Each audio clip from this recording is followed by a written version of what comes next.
It started like any normal Tuesday morning at Oxford High School. Students were heading to class, chatting with friends, and settling into their day. But suddenly, everything changed. Panic broke out as gunshots echoed through the halls, and students and teachers scrambled to hide behind locked doors, praying for safety. How could something like this happen? Who was responsible, and were there any signs it could have been stopped? As the pieces came together, the story that unfolded was both shocking and heartbreaking, leaving a community searching for answers.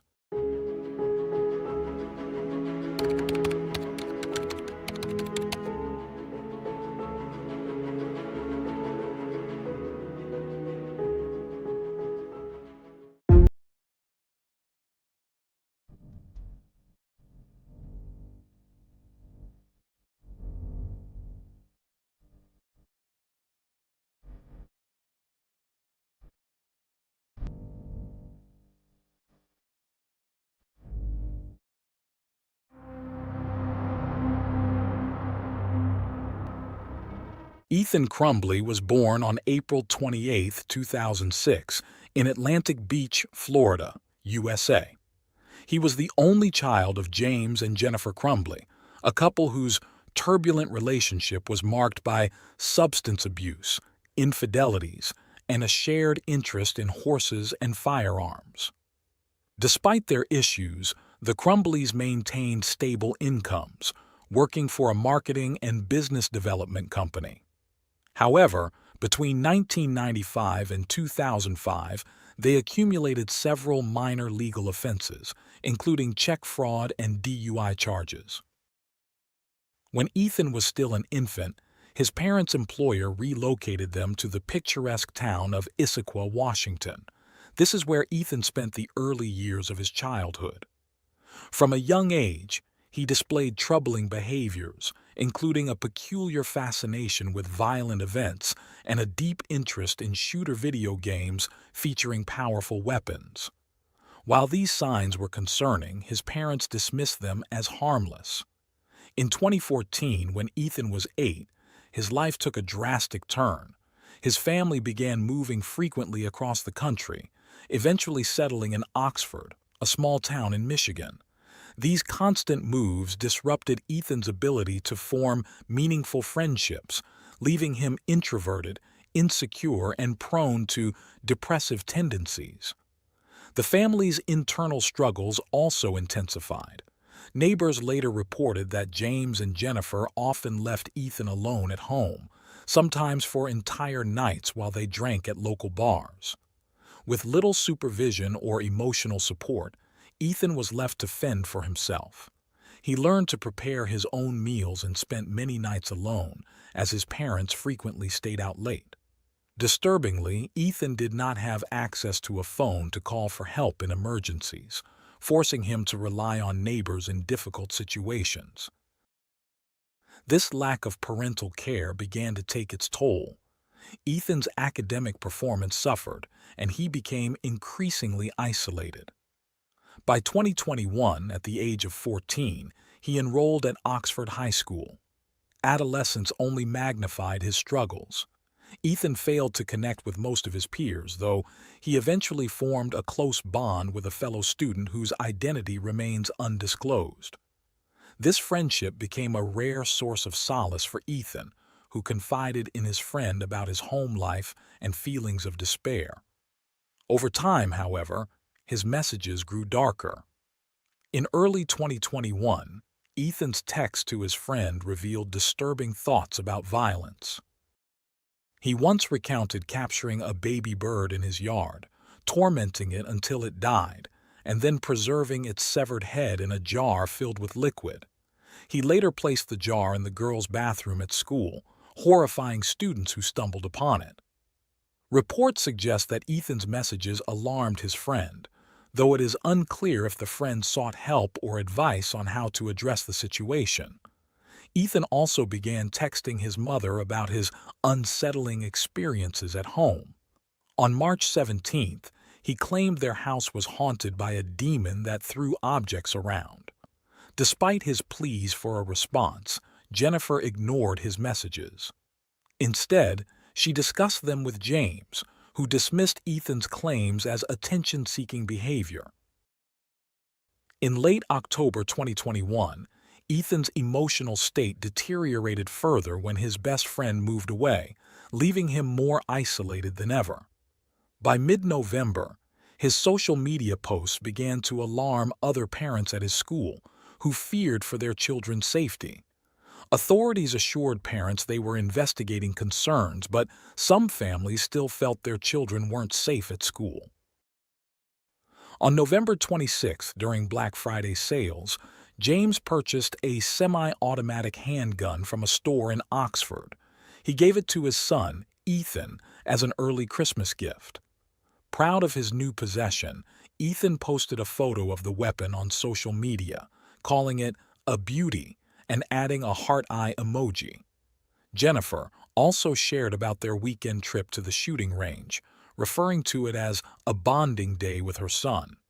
Reports indicated they used only half of the 100 rounds James had bought.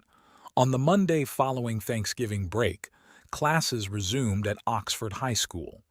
That morning, a teacher caught Ethan searching for ammunition online and reported it to school officials. Emails and calls were sent to his parents, but James and Jennifer did not respond. Confronted about the incident, Ethan explained it as part of his interest in firearms, a family pastime. Jennifer later texted Ethan, jokingly advising him to learn not to get caught next time. The incident sparked rumors of a potential threat, prompting some students to stay home. Despite the unease, November 30th began like any other school day. However, during morning classes, a teacher discovered a disturbing drawing on Ethan's desk. The illustration featured a gun pointing at the words, "The thoughts won't stop. Help me," along with violent imagery, including a bleeding figure accompanied by text stating, "The world is dead, and my life is useless." The teacher photographed the drawing and reported Ethan, who was promptly sent to the counselor's office. School officials called James and Jennifer, urging them to come in. When they arrived, they were shown Ethan's drawing. Though Ethan had attempted to obscure parts of the image, the original photo provided by the teacher revealed its full, unsettling content. The school recommended that Ethan receive professional counseling within 48 hours, warning that failure to act could result in a report to Child Protective Services.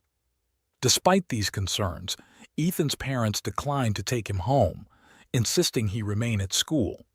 Crucially, they failed to inform staff that he had access to the handgun they had recently gifted him.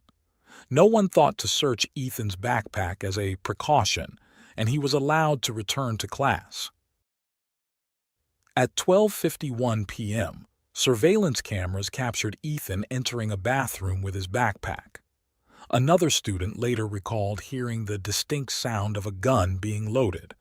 Moments later, Ethan emerged with the weapon and began shooting at students in the hallway. Witnesses described his actions as methodical and deliberate, targeting anyone in his path. Chaos erupted as teachers and students implemented lockdown procedures, barricading doors and windows. An announcement over the intercom confirmed the presence of an active shooter. Calls flooded 911, with over 100 made within minutes. Law enforcement quickly arrived, evacuating students and securing the scene. After firing at least 32 rounds, Ethan retreated to a bathroom, abandoned the gun, and surrendered to a deputy without resistance. The aftermath was devastating. 4 students lost their lives, and 7 others, including a teacher, were injured. Among the victims, the story of Justin, 17, stood out as especially poignant. A senior at the school, Justin reportedly confronted Ethan Crumbley during the attack, stepping in to shield a freshman student. Ethan ordered Justin to kneel before shooting him. Severely injured, Justin succumbed to his wounds the following day in the hospital. Investigations later revealed that Ethan had not specifically targeted any of the students who died that day, as no evidence pointed to personal animosity. However, Rumors circulated that Ethan might have been bullied at school, though authorities did not confirm this. Ethan was placed in isolation under suicide watch after his arrest. As detectives analyzed his phone records, they discovered a chilling text from his mother, Jennifer, sent at 1:22 p.m. during the shooting, begging him, "Don't do it." Meanwhile, James Crumbley, upon hearing news of the attack, checked his home and realized the handgun he had given Ethan was missing. At 1:37 p.m., he called 911 to report the missing firearm, suspecting his son might be the shooter. Investigators later found that the gun had come with a safety lock, which the Crumbleys never removed from its packaging. In the hours following the shooting, the Crumbleys withdrew money from their accounts and fled their hometown, allegedly fearing backlash from enraged neighbors who blamed them for Ethan's actions. Many questioned their decision to abandon their son during such a critical time. On December 1st, Ethan Crumbley, 15, was publicly identified as the shooter.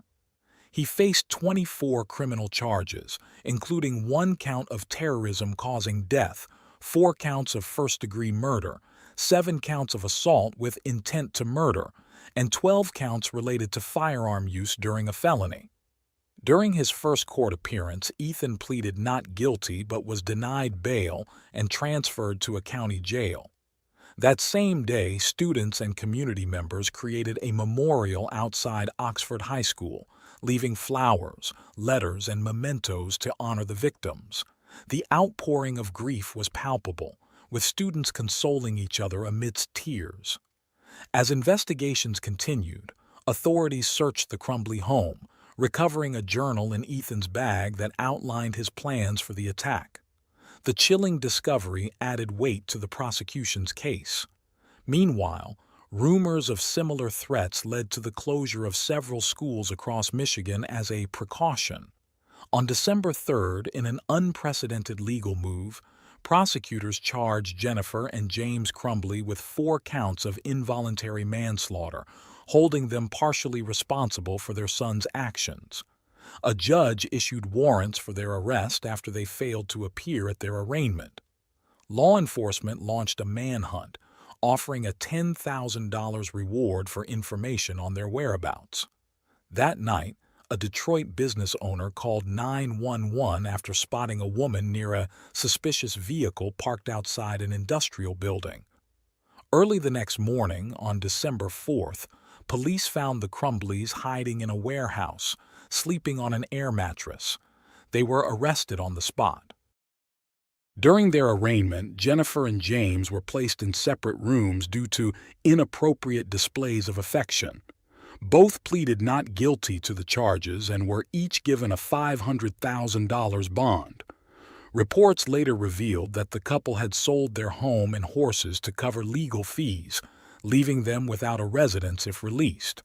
Prosecutors argued that the Crumbleys had ignored clear signs of their son's deteriorating mental state. Text messages between Ethan and Jennifer showed the boy expressing disturbing thoughts, which she had shared with James. Despite this, the parents reportedly spent several nights each week at a barn caring for their horses and were allegedly involved in extramarital affairs. On December 13th, Ethan appeared in court for a probable cause hearing. His attorneys requested a transfer to a juvenile detention center, but the judge denied the motion. The hearing was postponed to January 2022 to allow both sides to review evidence. On January 7, 2022, Ethan waived his right to a preliminary hearing, sending his case directly to trial. On the same day, his parents requested a bond reduction to $40,000, arguing they were no longer a threat to the community and had no access to firearms. The judge denied the request, upholding their $500,000 bail. On Monday, January 10, 2022, students at Oxford High School began a phased return to classes under a modified schedule. Just 2 days later, Ethan Crumbley appeared virtually in Oakland County Circuit Court, where a not guilty plea was entered on his behalf. That same day, two sisters who survived the attack filed a lawsuit against the Oxford School District and several employees, accusing them of failing to prevent the tragedy. According to the suit, Ethan had exhibited alarming behavior for weeks leading up to the shooting, which included bringing live ammunition to school, leaving a bird's decapitated head in a restroom, and making threats on social media. Despite these warning signs, the sisters claimed that no action was taken by school authorities. The lawsuit also noted a chilling post Ethan made on November 29, 2021, the night before the attack, where he changed his social media profile description to state, "I am death. See you at Oxford tomorrow." Each sister sought over $100 million in damages, citing emotional trauma and the need for extensive medical treatment. One sister had been shot in the neck while the other narrowly avoided injury. By November 2024, this lawsuit was still unresolved as legal proceedings dragged on. On February 22, 2022, Ethan appeared in court for a hearing on his lawyer's request to transfer him from Oakland County Jail to the Children's Village Juvenile Detention Center.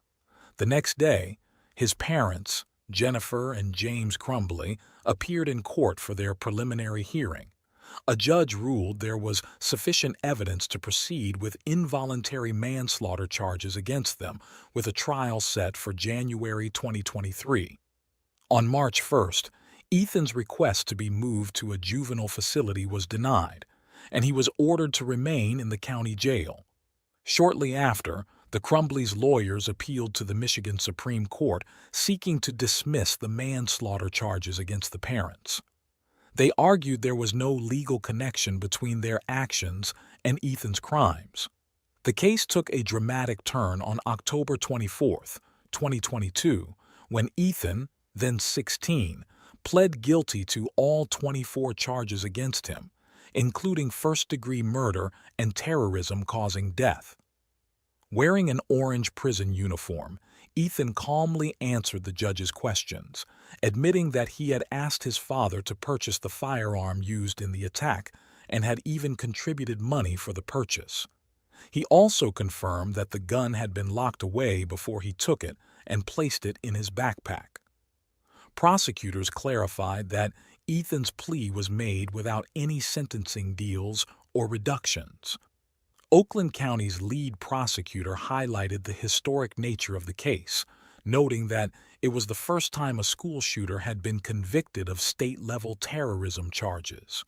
The guilty plea ensured that all survivors could testify about how the tragedy had affected their lives if they chose to. Ethan's lawyer stated that her client regretted his actions, had taken full responsibility, and did not know the students he had targeted. On November 30, 2022, the Oxford community marked the first anniversary of the shooting with a quiet remembrance, as the sentencing phase loomed. In July 2023, a special hearing commenced to determine Ethan's sentence.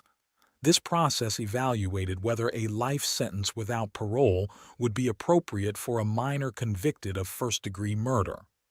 Over several weeks, prosecutors argued for the harshest sentence possible, while Ethan's defense presented evidence against life imprisonment. Though the hearing concluded on August 18th, the judge delayed his decision until December 8th. However, in a surprising move, the judge announced on September 29th that he sided with the prosecution, determining that Ethan could be sentenced to life without parole despite his age. Finally, on November 8, 2023, Ethan Crumbley, by then 17 years old, was formally sentenced to life in prison without the possibility of parole for the deadly November 30, 2021 attack. The case closed one chapter of a tragedy that left an indelible mark on the Oxford community. Ethan became the first minor sentenced to life without parole following the 2012 U.S. Supreme Court ruling that such penalties should be reserved for the rarest cases. The sentencing hearing included hours of emotional victim impact statements from survivors and families of those who died in the attack. A victim's mother spoke first, recalling the harrowing moment she saw her daughter's lifeless body. She insisted that her daughter was more than a statistic. She was a beloved individual whose memory deserved to be honored. Another victim's father described his family's ongoing torment, vowing to keep his son's memory alive while expressing hope that Ethan would spend his life in prison. While Ethan's fate was sealed, the legal battle for his parents, Jennifer and James Crumbley, continued into 2024. A judge ruled that the parents would face separate trials after waiting more than 2 years for proceedings to begin. Jennifer's trial commenced on January 24, 2024. Taking the stand in her defense, she claimed she saw no signs of distress in Ethan and placed blame on James for failing to secure the firearm, the school for not informing them of Ethan's troubling behavior, and Ethan himself for planning the attack. Her lawyer argued that prosecuting the Crumbleys set a dangerous precedent, potentially holding all parents accountable for their children's actions. Despite the defense's arguments, the jury unanimously found Jennifer guilty on February 6 of 4 counts of involuntary manslaughter. She became the first person in the U.S. convicted of crimes committed by a minor child. James faced a similar fate in March, as his trial concluded with a guilty verdict. Both trials revealed consistent themes. The Crumbleys ignored Ethan's cries for help, refused to take him home after his disturbing drawings were discovered, and knowingly gave him access to a firearm despite his declining mental health and hallucinations. On April 9, 2024, the Crumbleys were sentenced to 15 years in prison, with a minimum of 10 years before eligibility for parole. The case resurfaced in July 2024 when reports revealed that Thomas Matthew Crooks, a suspect in an attack on then-presidential candidate Donald Trump, had researched Ethan and his family. This connection brought renewed attention to the tragic Oxford shooting, emphasizing its lasting impact on the nation. The Oxford tragedy also sparked significant debate about holding parents accountable for their children's crimes. While some argued the Crumbleys' convictions could deter neglect, others worried about overreach in parental responsibility. The case influenced Michigan lawmakers to classify gun violence as a public health crisis and revisit stalled gun control legislation. As of the latest updates, Ethan's legal team has appealed his life sentence, seeking consideration for a reduced penalty. They requested an expert witness to testify about Ethan's troubled upbringing and potential struggles with undiagnosed mental health issues. The court's response to this appeal remains pending. What do you think about this case? Do you agree with the parents' convictions? Do you believe Ethan deserves a chance at rehabilitation? Share your thoughts in the comments below.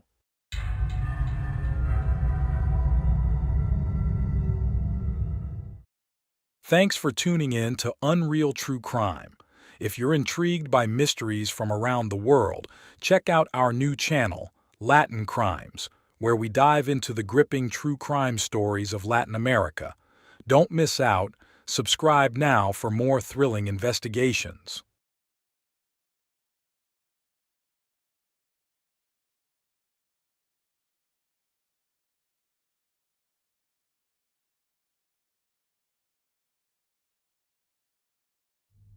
One quiet morning in March 2018, a car was found at the bottom of a cliff in Mendocino County, California.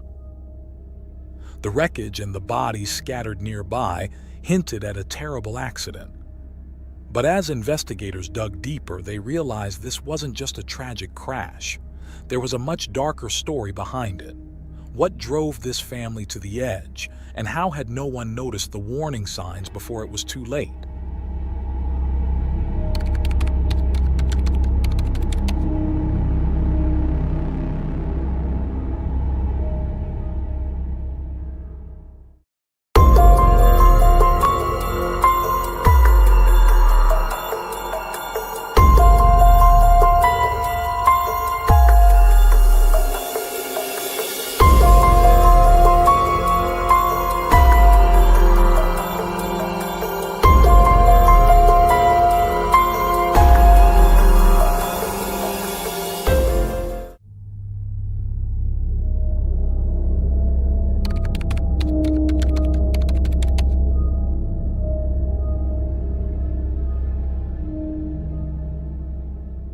Jennifer Jean Hart, known as Jen, was born on June 4, 1979 in South Dakota, USA.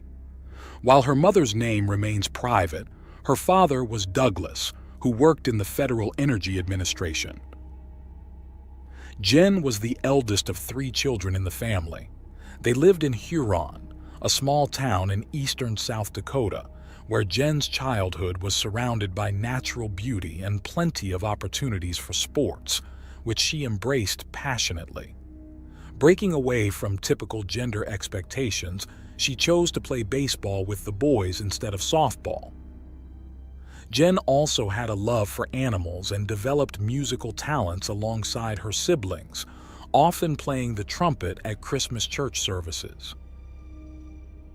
Despite the seemingly peaceful family life, Jen's parents divorced when she was 12.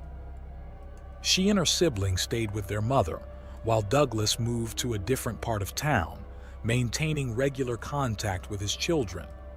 Jen, who was closer to her father, decided at 14 to move in with him. The arrangement worked for a while, but eventually, Jen's behavior became difficult to manage, leading her father to send her back to live with her mother. Despite her rebellious phase, she graduated from high school in 1997 and surprised everyone by enrolling at Augustana University, a conservative Lutheran institution. To further surprise her community, Jen decided to be baptized into the Lutheran Church, despite not being raised in that faith. 2 years later, Jen transferred to Northern State University, where she met Sarah Margaret. Sarah, born on April 8, 1979 in North Dakota, was the oldest of 4 children. The 2 women instantly connected, and before long, they were living together on campus. Both were pursuing education degrees, with Sarah focusing on special education. Though Jen seemed to be moving past her earlier behavioral issues in January 2000, she was caught shoplifting. She admitted to the police that she wasn't sure why she had done it, hinting at personal struggles but without providing details. Ultimately, she pleaded guilty to petty theft. She continued her studies but eventually dropped out, unlike Sarah, who graduated in 2002. By this time, Jen had distanced herself from her family, including her father. Jen never disclosed her relationship with Sarah to him, and according to her father, their falling out had nothing to do with Jen's sexual orientation.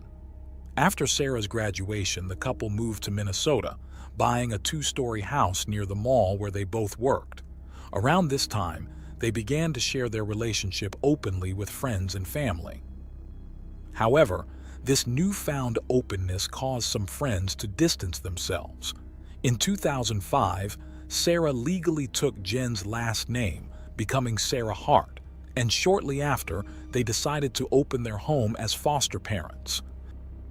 Their first foster child, a 15-year-old girl, later shared that she had intended to stay until she turned 18, but was asked to leave when Jen and Sarah decided to pursue adoption.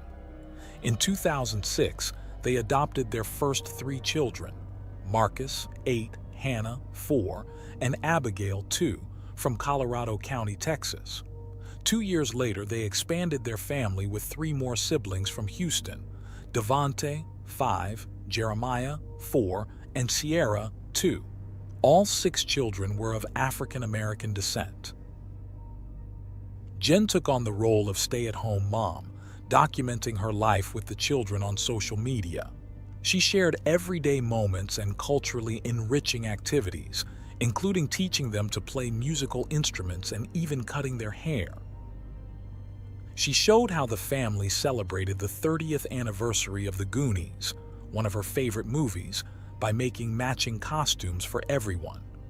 Her online posts also highlighted the children's achievements, such as Marcus's success in a geography competition and Hannah and Jeremiah's recital of the Greek alphabet. In one particularly heartwarming post, she shared how Jeremiah and Abby taught their youngest sister Sierra a kindergarten song. The proud mother frequently shared moments with her followers, including the time when Devante brought home a sheet full of praise and well wishes from his classmates. Jen's social media accounts were filled with images of the children, many of them holding signs that read, "Love is always beautiful." In those pictures, they often appeared as a perfect family, wearing matching shirts and wide smiles. However, behind closed doors, the reality was quite different from the picture painted online. In 2008, while living in Minnesota, a police report surfaced in which one of the couple's daughters told officers that her mother, Sarah, had hit her with a belt. However, when the authorities questioned the mothers, they both claimed that the girl had fallen down the stairs, and the incident was quickly dismissed. The following year, in 2009, Sarah and Jen traveled to Connecticut to get married, as it was one of the few states where same-sex marriage was legal at the time. Every detail of their ceremony was shared on social media. Despite the picture-perfect life they portrayed, things within the family were far from ideal. On November 15, 2010, Abigail, who was 6 years old at the time, confided in her teacher that she had bruises on her stomach and back, saying one of her mothers had hit her. The teacher confirmed the bruises were visible and reported that Abigail had also mentioned other troubling incidents, including being denied food and having her head dunked in cold water as punishment for allegedly stealing a penny. When investigators questioned the mothers, Sarah admitted to hitting Abigail in a fit of rage, while Jen acknowledged that she was aware of Sarah's violent behavior. Following this confession, the authorities inspected the home and interviewed the children, all of whom confirmed they had been physically punished and deprived of food on several occasions. Sarah pleaded guilty to domestic assault and was sentenced to 90 days in jail. However, she didn't serve the sentence, as she was granted 1 year of community service. Despite this, the children remained in the couple's custody. After the legal case was resolved, Jen and Sarah withdrew their 6 children from the Minnesota public school system and began homeschooling them. In contrast to Jen's usual openness on social media, this decision was kept completely private. Jen later explained on her profiles that she believed public school was not a safe place for her children, citing discrimination due to their race and their mother's sexual orientation. She also claimed that Devante, in particular, had suffered physical attacks, threats, and insults at school. Although she voiced her grievances about public education, Jen never mentioned the homeschooling decision on social media. Instead, she posted a photo of the 6 children sitting in a forest clearing, captioned, "Science Class in the Woods." During this time, the family faced other challenges. According to court documents, Jen and Sarah made over 30 calls to the police, reporting instances of discrimination and aggression due to their sexual orientation. Their neighbor, whom they had accused, later admitted to behaving inappropriately. In 2011, Jen shared moments from her life online, including her attendance at music festivals and her excitement about forming a circle of friends who even organized a party for Devante. She frequently posted photos of him, often emphasizing how special he was in their household. However, their seemingly strong family facade began to crack when Sarah had to relocate to Portland, Oregon, for work. Jen stayed behind with the children for 6 months until they sold their house and moved to Portland. Shortly after their arrival in Portland in April 2013, a local photographer captured an image of Devante dancing. Jen shared the photo online, praising her son's infectious joy. Around this time, Jen befriended a woman at a charity concert who later described Jen as a kind, sensitive, and compassionate person. However, the woman also noticed that Jen interacted mostly with Devante and Jeremiah, while the other children seemed distant, often with their heads buried in books. She described Abigail as outgoing, Marcus as shy, and Sierra as full of laughter. Jen confided in her new friend that raising the children was incredibly challenging, and she mentioned that the kids had been removed from school because they were punished more harshly than others. Jen also claimed that her children were born with addiction issues due to their birth mother's drug use, which led to them overeating because they didn't know how to behave. She explained that the children seemed younger than they were, attributing it to genetics and their difficult early lives. According to Jen, the children would never be able to live independently, work, marry, or have children of their own. She believed they would never lead normal lives. Despite these alarming remarks, no legal documents were found to support Jen's claims about the children's conditions. Outwardly, the family seemed to be loving, though concerns about their well-being began to arise. On July 19, 2013, the police filed a report based on concerns about the children's welfare, which was referred to Oregon's Department of Human Services. Details of the report emerged later when a neighbor from the Harts neighborhood came forward. She accused the couple of abusing their children by withholding food, calling their treatment of the kids emotionally abusive, controlling, and cruel. Investigators uncovered additional testimonies from neighbors who reported that the children were subjected to strict and unusual rules. They were required to raise their hands before speaking, were not allowed to celebrate birthdays, and were forbidden from laughing at the dinner table. It was also clear that the children lived in fear of their adoptive mothers. Despite these alarming claims, when authorities interviewed the children, they all insisted that they were treated well. It was apparent that the children had been coached by their mothers on what to say, but without concrete evidence, there was no legal action the authorities could take. When questioned by investigators, Jen argued that any accusations against her were rooted in prejudice. She claimed that people were intolerant of a white lesbian couple raising 6 African-American children. Ultimately, Oregon's Department of Human Services concluded that there wasn't enough evidence to proceed further. Around the same time, an event occurred that brought one of the children into the international spotlight, unrelated to the accusations the family faced. In November 2014, a large protest took place in Oregon following the death of Michael Brown, an African-American teenager killed by police in an incident where Brown was unarmed. A grand jury decided not to indict the white police officer responsible, sparking nationwide protests.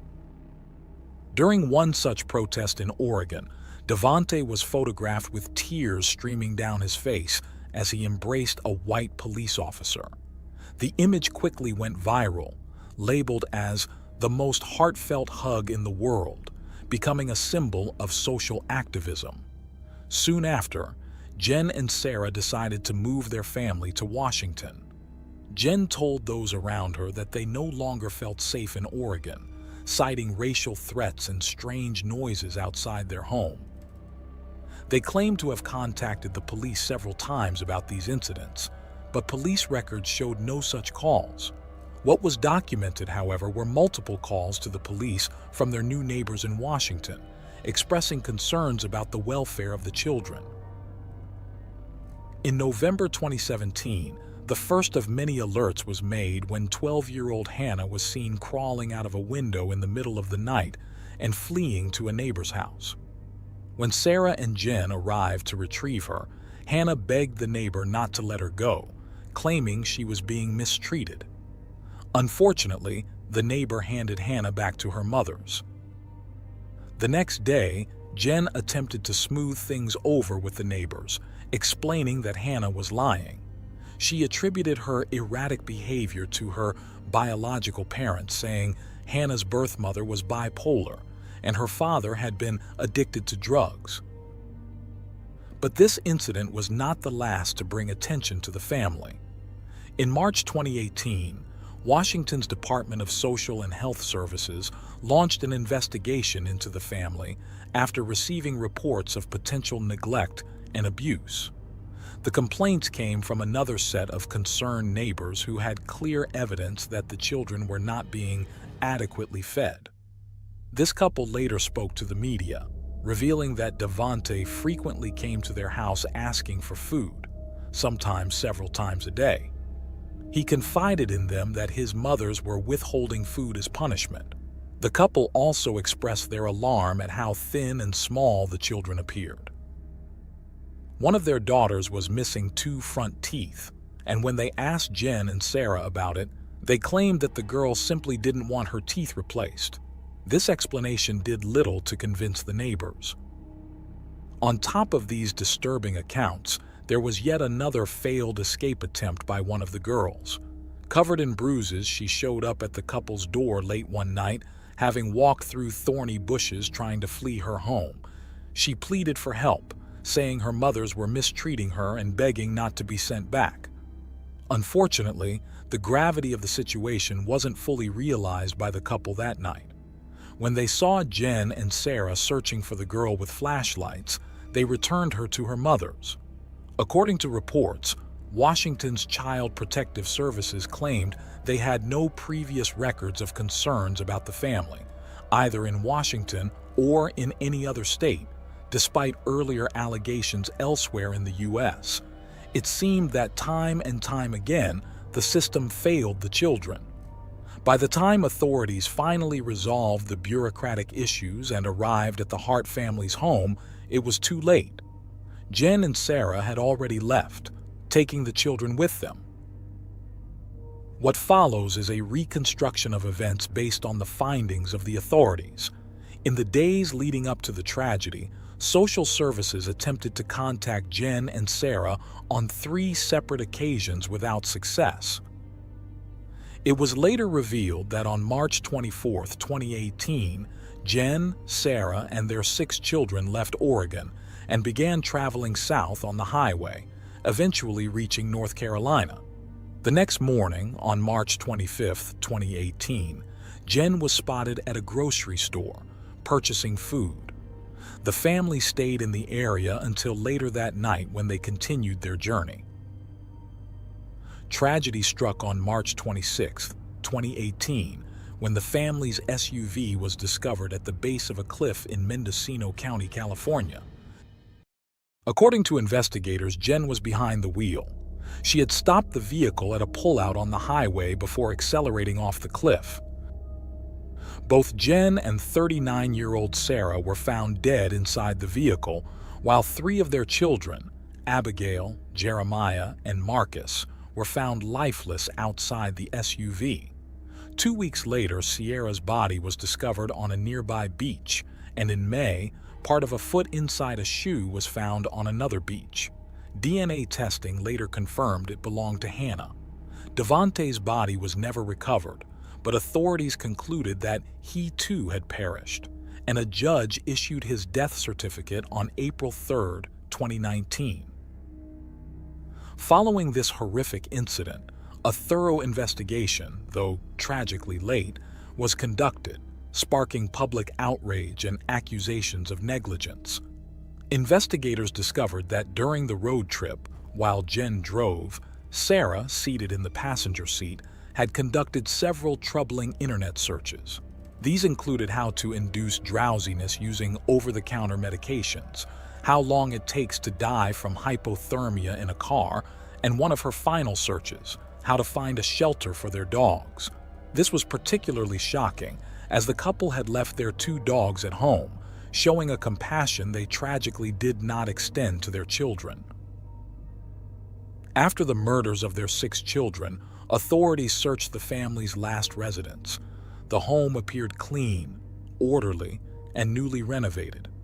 While Jen and Sarah's personal spaces were fully furnished and decorated, the children's rooms were bare. Investigators noted that the family's luggage was still in the house, and none of them had even packed a toothbrush before leaving. The evidence pointed to a premeditated act, and one of the officers involved in the case concluded that Jen and Sarah, feeling cornered by the accusations against them, made the conscious decision to end their lives and, tragically, to take their children with them. Psychological evaluation suggested that the couple believed if they couldn't keep the children, no one else should. Toxicology reports revealed that Jen, who had been driving, had consumed the equivalent of 5 beers, enough to impair her abilities. Witnesses later stated that Jen rarely drank, fueling speculation that she may have consumed alcohol to muster the courage to carry out the grim plan. Additionally, traces of a sedative were found in the systems of Sarah and 2 of the children. This case shocked society, especially those who had followed the family's seemingly happy life on social media. For nearly a decade, Jen had shared photos of the children posing next to displays of food, vegetarian burgers, fresh vegetables, berries, and chocolate cream pies. These images starkly contrasted with the allegations that Jen and Sarah routinely deprived the children of food.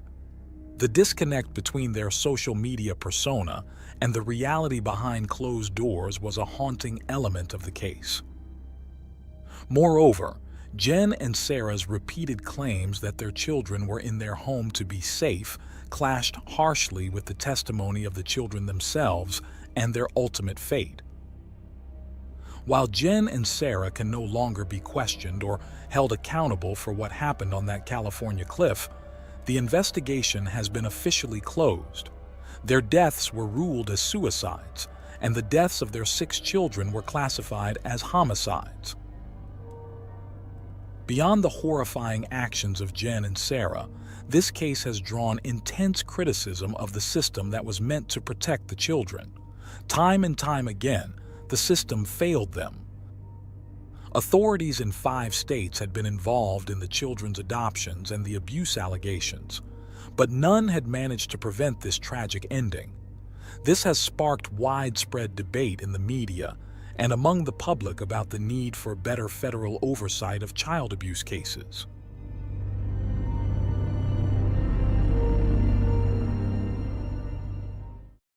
Thanks for tuning in to Unreal True Crime. If you're intrigued by mysteries from around the world, check out our new channel, Latin Crimes, where we dive into the gripping true crime stories of Latin America. Don't miss out. Subscribe now for more thrilling investigations. On the morning of January 11, 1992, a couple were driving toward a military training area located near Madison, Indiana, in the United States.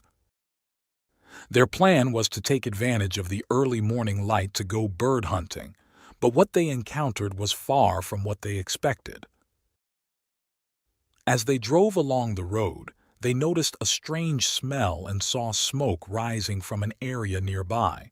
Curiosity got the best of them, so they pulled over to investigate what they initially thought was a mannequin. However, it was not a discarded prop. What they had stumbled upon was the partially burned body of a young woman. Her body was positioned as if she had been trying to defend herself, suggesting she had endured severe mistreatment before her tragic end.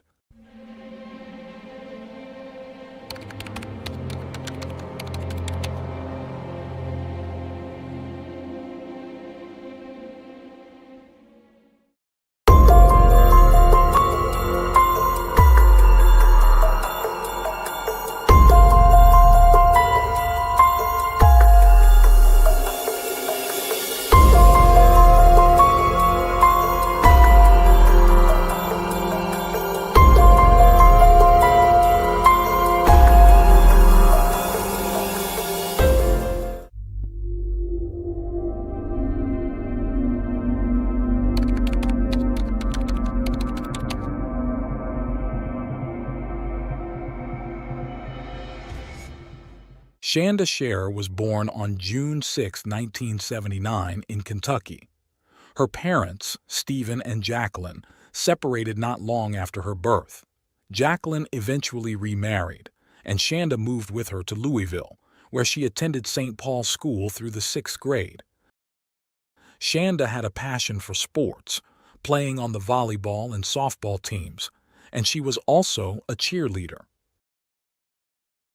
In 1991, Jacqueline's second marriage ended, and they relocated to New Albany, Indiana, where Shanda enrolled at Hazelwood Middle School. However, after a few months, Jacqueline decided to transfer her to a Catholic school, Our Lady of Perpetual Help School. The decision stemmed from Jacqueline's concern over a particular friendship Shanda had developed, specifically with a girl named Melinda Lovelace. Melinda was born on October 28, 1975, in New Albany, to parents Marjorie and Larry Lovelace, who already had other children. Melinda's childhood was far from ideal. Her father, Larry, had returned from military service in Vietnam, traumatized, and began working irregularly for the Southern Railway. By 1972, he became a supervisor at the New Albany Police Department but was dismissed after only 8 months for attacking an African-American man whom he accused of having an affair with his wife. Despite the family's financial struggles, Marjorie contributed enough to maintain their lifestyle. However, Larry began to squander money on cars, motorcycles, and firearms, leaving little for his daughters. The situation deteriorated, and by 1980, they declared bankruptcy. This forced Melinda and her sisters to endure hunger and rely on relatives for food. Larry and Marjorie frequented bars, where Larry pretended to be more successful than he was, introducing Marjorie as his girlfriend and suggesting she be shared with others. This caused strain on their marriage, and after an attempted suicide by Marjorie, the couple briefly turned to religion, joining a Baptist church and giving up alcohol. However, they soon returned to their old habits, with Larry becoming more abusive. Melinda, deeply affected by these events, grew increasingly troubled. By age 9, she witnessed her mother attempting to drown herself following abuse. Larry's behavior worsened, with Melinda and her sisters often overhearing their mother's cries for help. In one violent incident in 1986, Larry beat Marjorie so severely that she ended up in the hospital. By the early 1990s, Melinda had become deeply troubled, and in 1990, at age 15, she entered into a romantic relationship with a fellow student, Amanda, a talented athlete. However, when Melinda came out as gay the following year, her mother was initially furious but eventually came to accept it. Things took a turn for the worse when Amanda became friends with a new student, Shanda Sharer. Melinda's jealousy grew, convinced that Shanda was to blame for the strain on her relationship with Amanda. Despite efforts to distance Shanda from Melinda, the tension escalated. In January 1992, Melinda began plotting her revenge, fueled by anger and resentment over Shanda's friendship with Amanda. On January 10th of that year, Lori Tackett, 17, met up with her 2 friends, Tony Lawrence and Hope Anna Rippey, both 15. Neither Tony nor Hope had ever met Melinda or Shanda in person, but they were aware they were going to scare Shanda that night. None of the girls felt guilty about the plan, as they were all dealing with their own personal issues.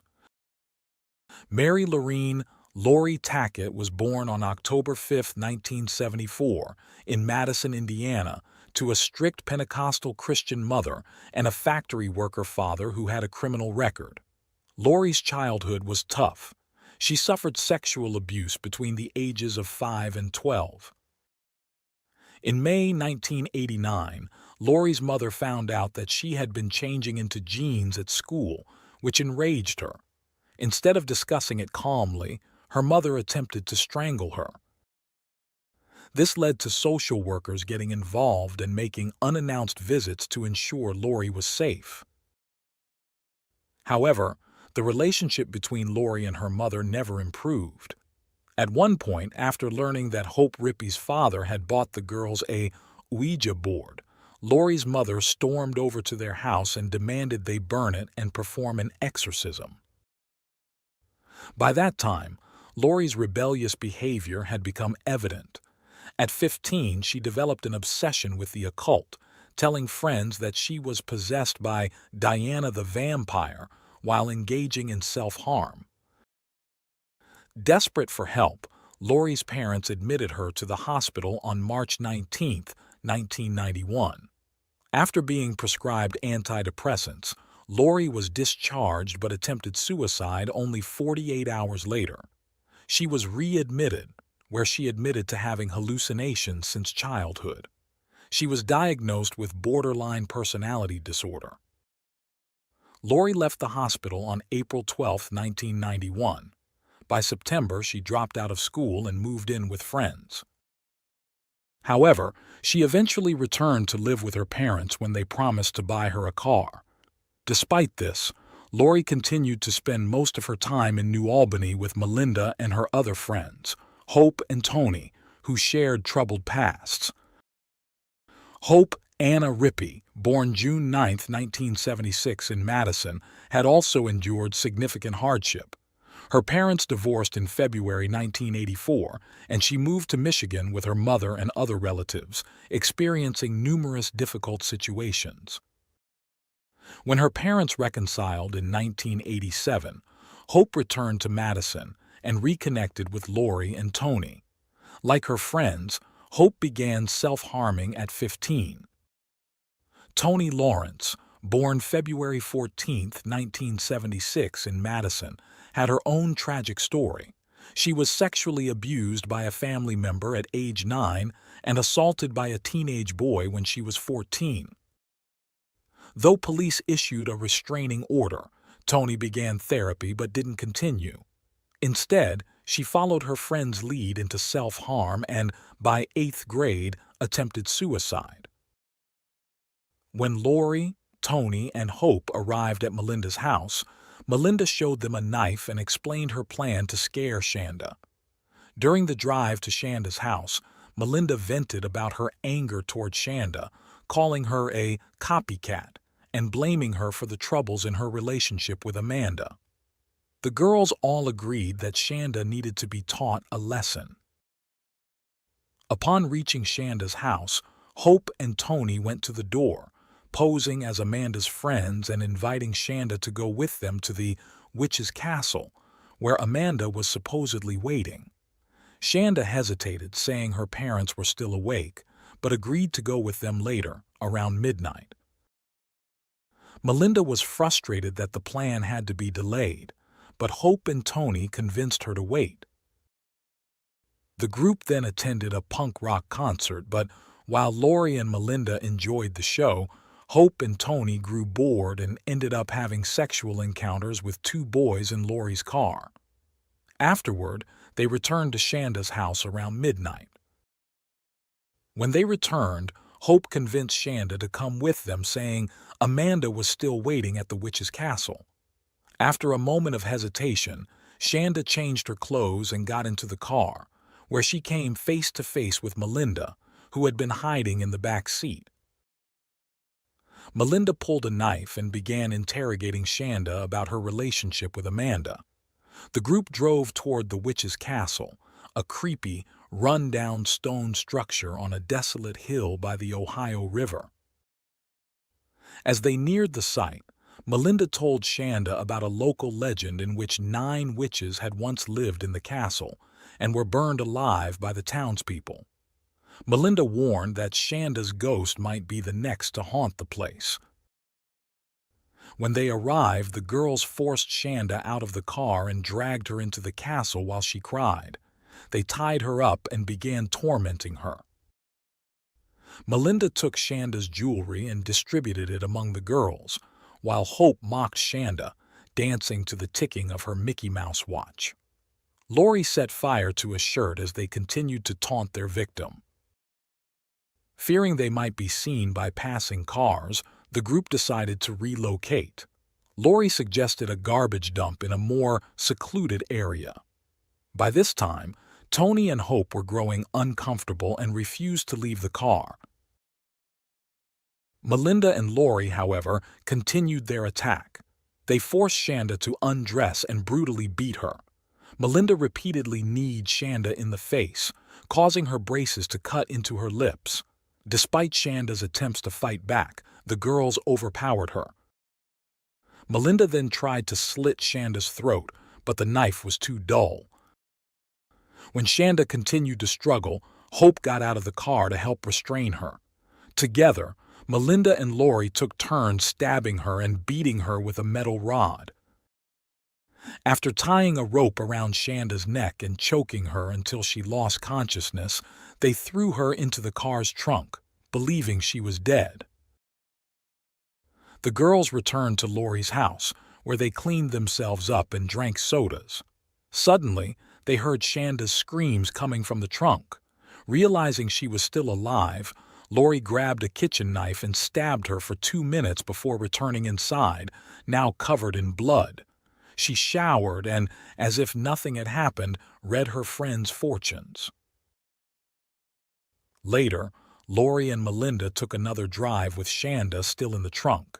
Again, they heard her cries. When they opened the trunk, they saw Shanda, barely alive, sitting up and covered in blood. Though she tried to speak, she couldn't, but her eyes rolled back in a horrifying sight. Frustrated that Shanda still hadn't died, Lori grabbed the same iron rod they had used earlier and began hitting her until she lost consciousness again. As the sun began to rise, Melinda and Lori returned to Lori's house, where Hope and Tony asked what had happened. Lori, laughing, recounted the events of the night.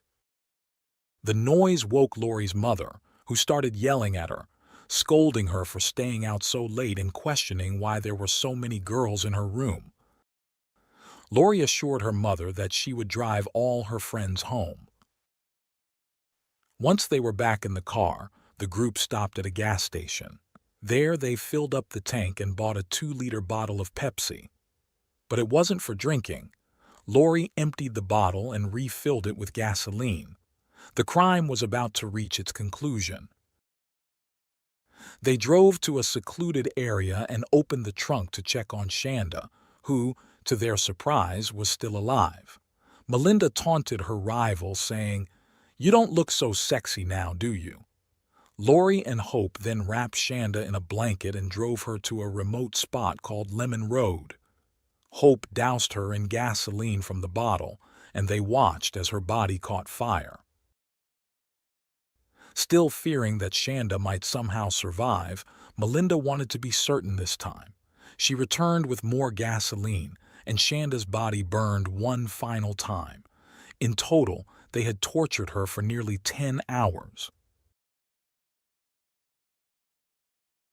Afterward, at around 9:30 a.m., the 4 girls, now murderers, stopped at a McDonald's for breakfast.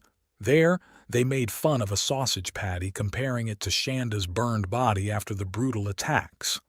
Lori then dropped off Tony and Hope at their homes before returning to hers with Melinda, who helped clean the car with a hose. It wasn't until 3 p.m. that Melinda finally went home, completely drained from the ordeal. She immediately called her ex-girlfriend, Amanda, and bragged about what had happened. Amanda didn't believe her and downplayed the situation. Later, Melinda told another friend, Crystal, about the murder and even took her and Lori to pick up Amanda to show her the blood-stained trunk. Melinda convinced Amanda not to go to the authorities, sealing her silence with a kiss, hoping to pass off the murder as a twisted act of true love. Meanwhile, that same morning, Shanda's father realized his daughter was missing. After calling neighbors and friends, he contacted his ex-wife, and by 1:45 p.m., the couple arrived at the Clark County Sheriff's Office to report Shanda's disappearance. What they didn't know was that earlier that morning someone had come across a gruesome sight. As they drove to the Jefferson Proving Ground to hunt quail, they noticed a strange object by the side of the road. Initially, they thought it was a discarded mannequin, but when they got out of their vehicle, they discovered the charred body of a girl. They quickly called the police, who arrived at 10:55 a.m. The officers observed that the body had been deliberately positioned and that the face and hands had been severely burned, likely in an attempt to make the victim unrecognizable. The police began collecting forensic evidence, initially suspecting that the crime might have been drug-related. They didn't think locals, let alone 4 teenage girls, could have committed such a crime. However, the truth would soon be revealed. That same afternoon, Tony and Hope could no longer bear the weight of their secret. They confessed everything to their parents, and by 8:20 p.m., they were at the police station giving a full account of the horrific events, including the names of the other 2 involved. They were immediately placed under arrest. Detectives quickly connected the dots. The missing girl reported earlier in the day had to be the same victim that Tony, Hope, and their friends had killed. The police went to Shanda's home to collect her dental records, which confirmed that the body found by the roadside was indeed hers. Melinda and Lori were arrested on January 12th. Mugshots showed a smiling Melinda, seemingly unconcerned about the situation, while Tony appeared anxious, fully aware of the gravity of what they had done. The prosecutor swiftly announced that all 4 girls would be tried as adults, making them eligible for the death penalty. During the trial, forensic experts revealed the horrifying details of the crime. Shanda had been tied up at the wrists and ankles, beaten repeatedly with a blunt object, stabbed in the chest, slashed on her legs, and sexually assaulted with a sharp object. The cause of death was determined to be smoke inhalation and burns. Despite the overwhelming evidence, not everyone viewed the girls as monsters. Teachers from their schools expressed shock, describing Tony and Hope as well-behaved students, some even above average. Lori's former teacher described her as a student with good values and deep religious faith. Classmates simply said the girls were a bit odd and often wore black. The defense attorneys capitalized on these character references, highlighting the troubled backgrounds of each girl. All 4 had endured physical or sexual abuse at the hands of a parent or another adult. Additionally, Tony, Hope, and Lori had a history of self-harm, while Melinda had the most extensive record of aggressive behavior and mental health issues. Their lawyers argued that the girls' psychological conditions were contributing factors to the violent act. In the end, Lori and Melinda were sentenced to 60 years in prison. Tony received a 20-year sentence, while Hope's sentence was initially 50 years, later reduced to 35 due to a plea agreement. Although they avoided the death penalty, the consequences of their actions would ripple far beyond their prison sentences. During Melinda's testimony, it was revealed that her father, Larry, had abused his wife, daughters, and other children. He was arrested in February 1993 on charges of abuse, sodomy, and sexual assault. Although he was imprisoned for 2 years, most of the charges were eventually dropped due to the statute of limitations, and he was released after pleading guilty to a single charge. In 1998, at the age of 52, Larry committed suicide by stepping in front of a school bus. Tony was the first of the 4 to be released from prison in 2000. Meanwhile, Shanda's family continued to suffer.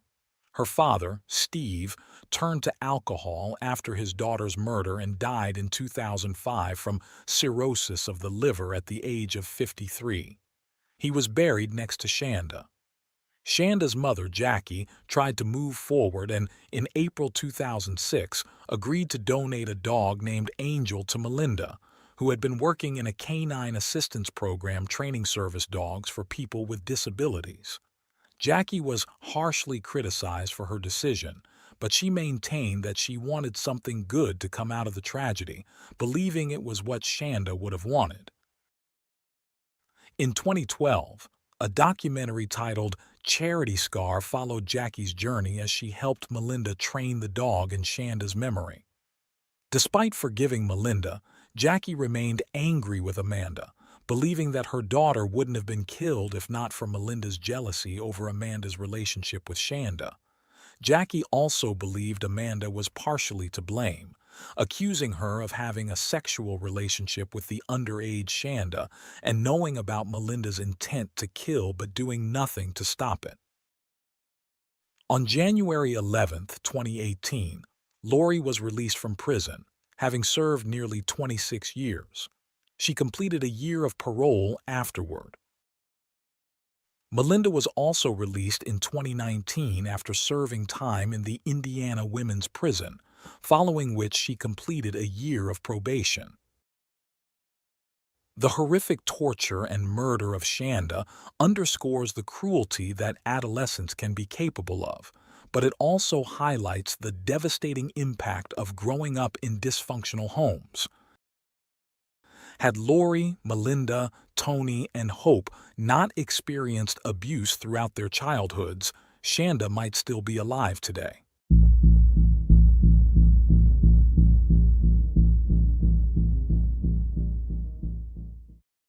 Thanks for tuning in to Unreal True Crime.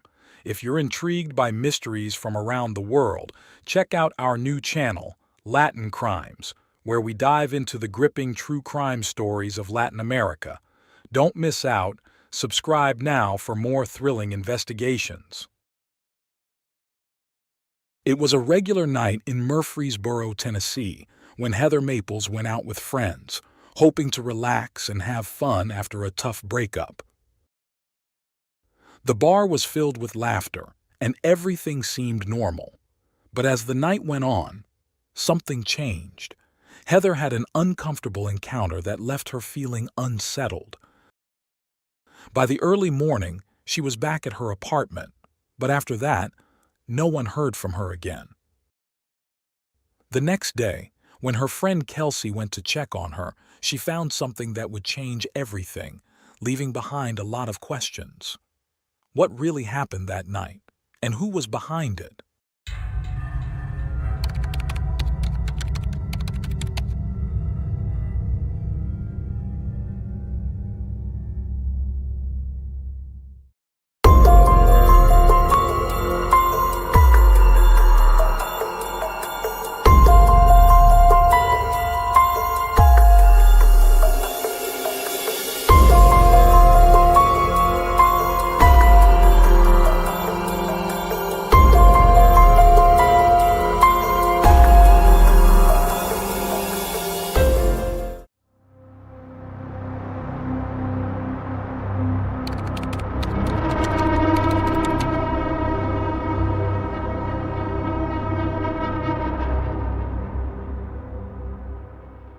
Heather Maples was born on August 23, 1992, in Ocala, Florida. She was the only child of Jennifer and Darren Maples. Not long after her birth, the family moved to Texas, where Heather's childhood unfolded without any major issues. To her busy but joyful mother, Heather was like a whirlwind of energy, keeping her constantly on her toes. Unfortunately, Jennifer's relationship with Darren was already deteriorating by that time, and focusing on her daughter became Jennifer's way of coping with her personal struggles. When Jennifer finally gathered the courage to end her marriage, she felt certain that this decision would lead to a better life for both herself and Heather. And it did. Even though Darren distanced himself, losing all contact with his daughter, Heather showed incredible resilience, a trait she clearly inherited from her mother. She remained a cheerful and sweet child, seemingly unaffected by the changes in her family life. Heather excelled in school, where she was sociable, hard-working, and had a love for animals. She spent much of her free time surrounded by the pets she adored. As she grew older, Jennifer found a bit more time for herself, eventually meeting Randy Hunter, a kind man she later married. In 2004, Jennifer gave birth to her second child, Ryan, a joyful event for the whole family. Heather was especially thrilled to become an older sister and embraced the role with excitement. However, as Ryan grew, it became clear that he faced significant developmental delays. By the time Heather was in 7th grade, she took it upon herself to care for her younger brother. She spent her free time helping Ryan learn to talk, walk, and eat, taking on responsibilities far beyond her years. Meanwhile, in high school, Heather became close friends with a classmate named Chaz. While little is known about him, he played an important role in her life at that time. Heather's devotion to her brother continued as she entered her final year of high school. She persuaded her mother and stepfather to let her use one of the family cars to drive Ryan to school each day, a decision that benefited everyone by lightening the morning load and allowing the siblings to spend more time together. After graduating high school, Heather stayed home, though she dreamed of becoming a psychologist. During this time, her life took an unexpected turn when her estranged father, Darren, reached out to reconnect. He was now a long-haul truck driver living in Missouri with a new family. Slowly, they began to rebuild their relationship, with Darren promising to always be there for her, though they kept their newfound connection a secret from Jennifer. As Chaz settled into life away at college in Murfreesboro, Tennessee, he encouraged Heather to follow her dreams. During the Christmas season of 2014, Heather made the bold decision to leave home and pursue her goal of studying psychology. On January 31, 2015, at 22 years old, Heather packed her bags and, with her cat Oliver by her side, drove to Murfreesboro to start a new chapter in her life. In Tennessee, Heather found a stable job as a leasing agent and rented an apartment in the same complex where she worked. She quickly formed a close friendship with a colleague named Kelsey Price, who lived in the same building. Kelsey admired Heather's selflessness and noted her natural tendency to care for others, always ensuring that no one around her felt sad. Over time, Heather's friendship with Chaz developed into a romantic relationship, but it wasn't long before cracks started to show. Chaz turned out to be possessive, jealous, and controlling, far from the person Heather had believed him to be. Feeling increasingly suffocated, Heather channeled her energy into her work and her goal of attending university. She began preparing for her entrance exams, all while managing her job. Her father even helped her with the process of applying for scholarships. As the relationship with Chaz became unbearable, largely due to his anger management issues, Heather finally decided to cut ties with him. She took firm steps, including obtaining a restraining order to ensure he stayed out of her life. Young, beautiful, and with a bright future ahead of her, Heather's life moved along like that of many girls her age. She had a large circle of friends and experienced fleeting romances that never amounted to much. Around this time, Heather crossed paths with Brandon Richmond Bowling, a young man who was also adopted as a baby by Patricia Ann Bowling. Brandon was raised in Collierville, Tennessee, where he excelled academically and shone in high school football and band. After high school, Brandon attended university while holding various part-time jobs, mostly in fast food. Although he was arrested in 2012 for public intoxication and disorderly conduct, this seemed to be an isolated incident. By 2015, Brandon was in his final year of university and working as a driver for a local restaurant.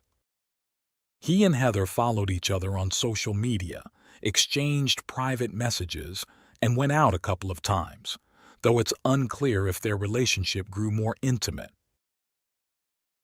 In the early summer of 2015, Heather received the news she had been eagerly awaiting. She had been accepted into university to study psychology, her lifelong dream. Overjoyed, she immediately called her mother to share the good news. She then told her father, and the two made plans to reunite in mid-August. Darren even promised to fix up an old car he no longer used as a gift for her.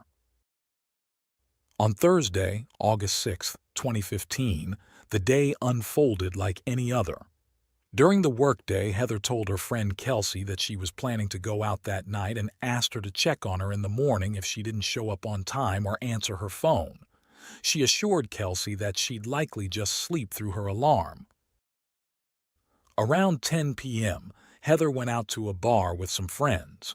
It was a typical night out, perhaps filled with confessions between friends, especially as Heather was still feeling vulnerable after her recent breakup with Chaz.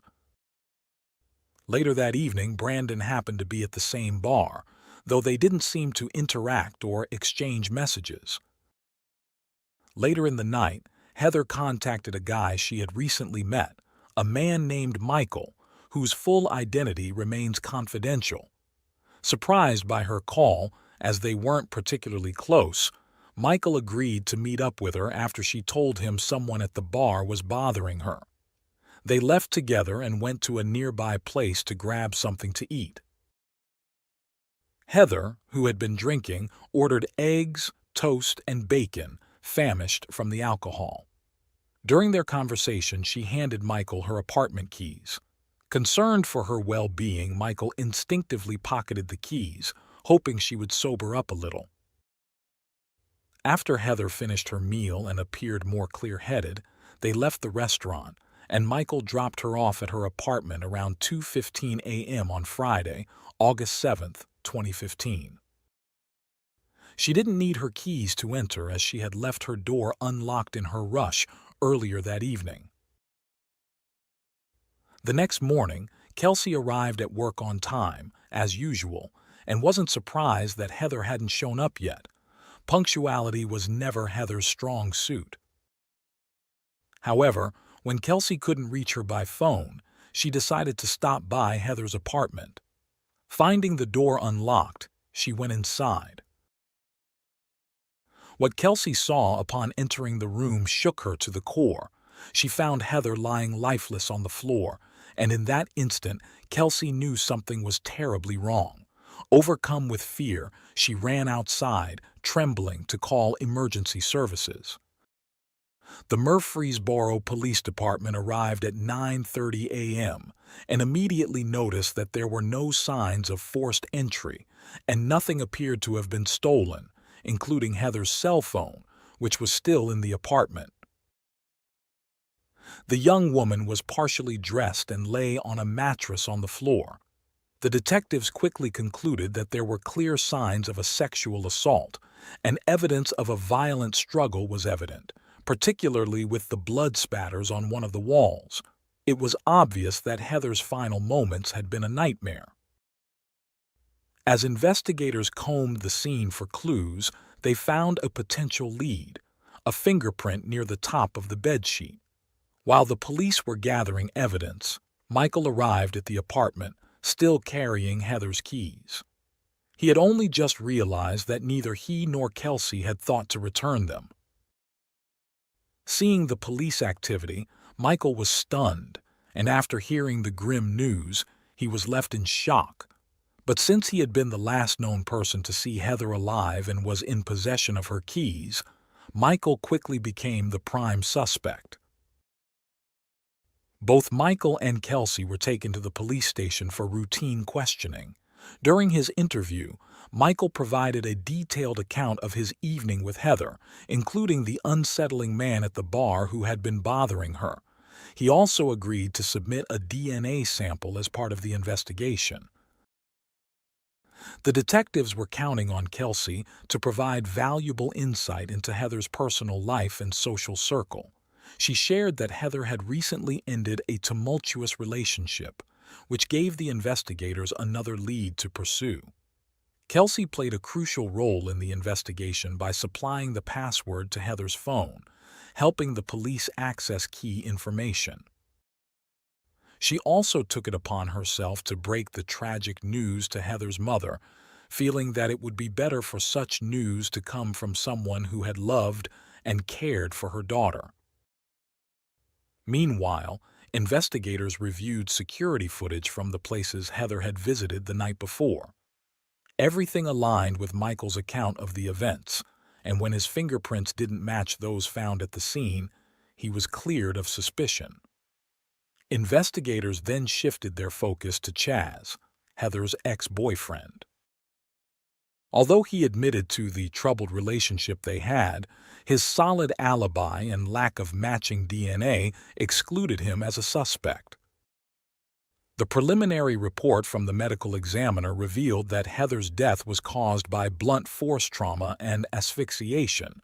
Additionally, there were signs of defensive wounds on her hands, including a torn-off fingernail and dried fluids on her body, confirming the assault. The investigators sent the fingerprint from the scene and the DNA samples from Heather's body to a national database. As Heather's family grappled with the overwhelming grief, her mother, Jennifer, had to come to terms with the heartbreaking loss of her eldest daughter, who had been a loving sister to Ryan. Jennifer also remained unaware of the reconnection between Heather and her father, Darren, who was left devastated knowing he would never get the chance to fully rebuild his relationship with his daughter. On Tuesday, August 11, 2015, Heather's funeral was held in Texas. Nearly 200 people attended the ceremony, officiated by a pastor. Jennifer was moved by the turnout, realizing just how many lives her daughter had touched, which offered her some small comfort. The following day, Heather was laid to rest in a local cemetery. 8 days after the investigation began, the detectives received a call from the Tennessee Bureau of Investigation's crime lab. They had matched the fingerprint to Brandon Bowling. Although Brandon had no prior criminal record, his fingerprints had been recorded when he applied for his job as a delivery driver. Investigators quickly contacted him, and when questioned, Brandon admitted to having been at Heather's apartment previously. He claimed that they had consensual relations a few months earlier, but the investigators, seeing through his evasive answers, pressed harder. Brandon agreed to submit a DNA sample, and without waiting for the results, he was arrested in the early hours of August 15, 2015, charged with first-degree murder.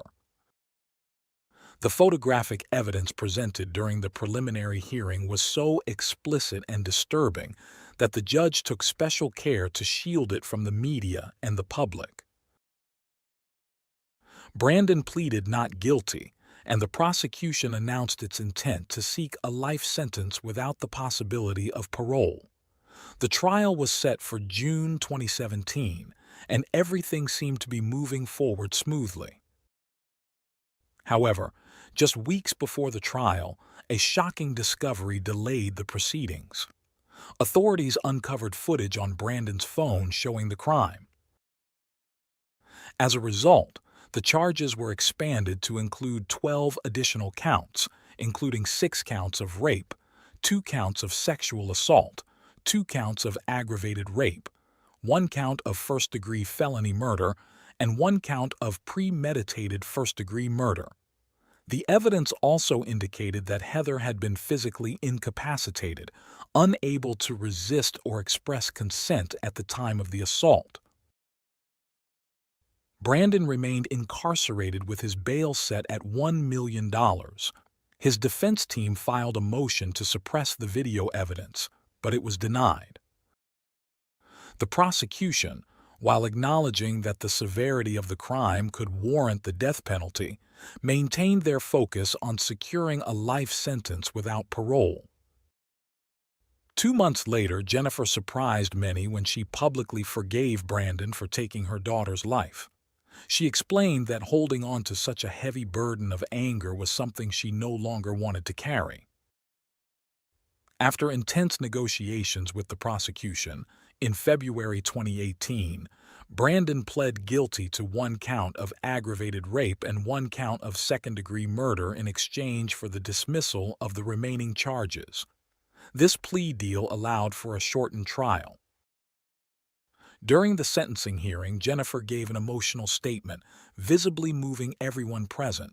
She later shared that this was her last opportunity to speak for her daughter and make sure the world understood what her loss meant to their family. The judge sentenced Brandon Bowling to 40 years in prison, along with an additional 15 years for the crimes committed against Heather. The sentences would run concurrently, and Brandon would be ineligible for parole for 4 decades. After the hearing outside the courtroom, Jennifer approached Brandon's mother, Patricia, and without hesitation, embraced her. In that moment, the two women shared their sorrow as mothers, vowing to pray for one another. When asked later by local media, Jennifer explained that Patricia, like her, had always hoped for the best for her child's future. Brandon Bowling is currently serving his sentence at a medium-security prison in Whiteville, Tennessee, where he will remain until his release date in 2053. Even after his release, his name will be listed in the U.S. Sex Offender Registry.